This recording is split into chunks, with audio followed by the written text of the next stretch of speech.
In any armed conflict, one of the main characteristics of an armed force is its mobility and deployability.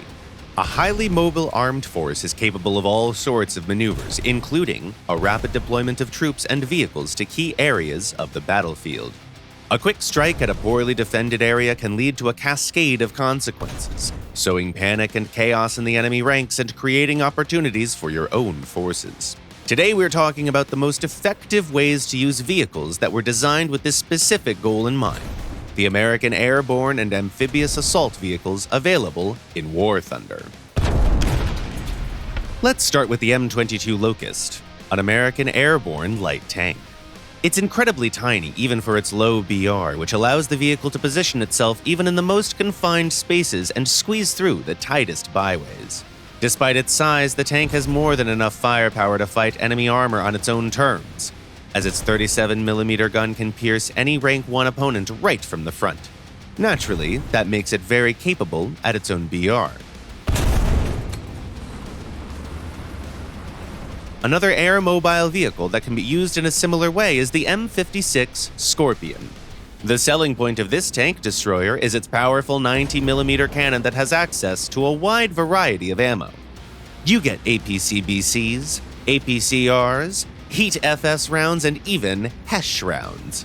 Having this many options means that ambushes aren't the only ways you can thrive on the battlefield.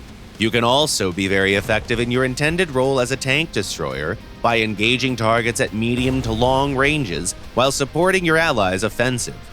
Just keep in mind that the Scorpion is an open-top vehicle with next to no armor.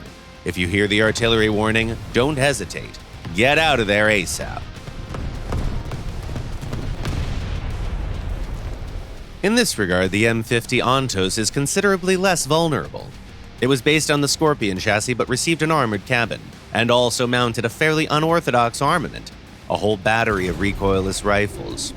6 106mm guns can fire 18 Heat or HESH rounds in just a minute, which is more than enough to destroy any armored target. You also get several coaxial machine guns that can be used to adjust aim and estimate ranges. Get into position, do a few ranging shots with your machine guns, and wait for the prey to come. If you prefer a more aggressive play style, stick to your more protected allies so that they could serve as a shield for you to freely suppress the enemy from a safe position behind their back.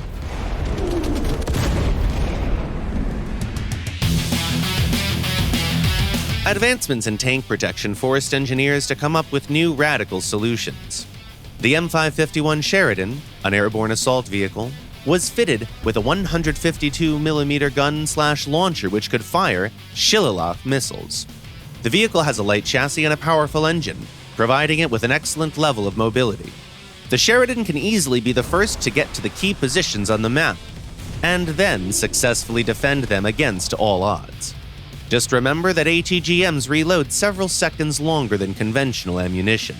If you're engaging an enemy at close range, it's a good idea to switch to heat rounds immediately after your initial launch. Granted, they have low velocity, but it only really matters at medium to long ranges. The most recently adopted airborne vehicle in the American roster is the M1128 mobile gun system. It is an armored car of the Stryker family that's armed with a 105mm gun and employed as a tank destroyer. Modern military doctrine is very big on mobility, and air transportability is a big part of that. So it made perfect sense for the Army to invest into a relatively small, air-droppable MGS to provide fire support for air assault forces. Due to its weak armor, it's at a severe disadvantage against MBTs at close range, but it's a completely different story when you engage your targets from a distance. The vehicle has access to both the 105mm M900 APF-SDS round and high-resolution thermal sights, allowing it to easily neutralize enemy tanks from all across the map. Basically, if you're able to secure an advantageous position, you're almost guaranteed to win any duel against an enemy sniper. Furthermore, the M1128 can be pretty effective when used defensively, as with its unmanned turret, it can dish out punishment without exposing its vulnerable hull. Naturally, your opponents can still destroy your gun, but after some quick repairs, you can go straight into action once again.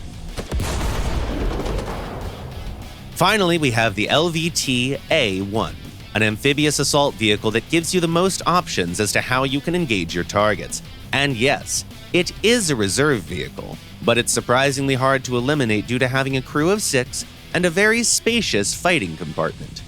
The superior survivability of the vehicle allows it to engage several enemies at once and eliminate each of them with a couple of shots while they struggle to deal with your massive crew.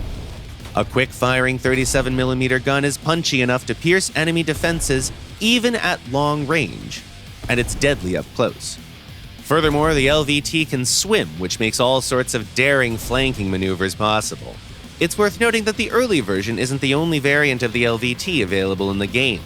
There are several other models with different armaments, from a 75mm howitzer to the ZIS-2 anti-tank gun or the Bofors cannon. American airborne and amphibious assault vehicles are dangerous adversaries due to their high mobility and surprisingly high firepower. You have to be very careful and deliberate when using them to unlock their full potential, but in the end, it's all worth it. Are there any vehicles of this type that you particularly like? Tell us in the comments below.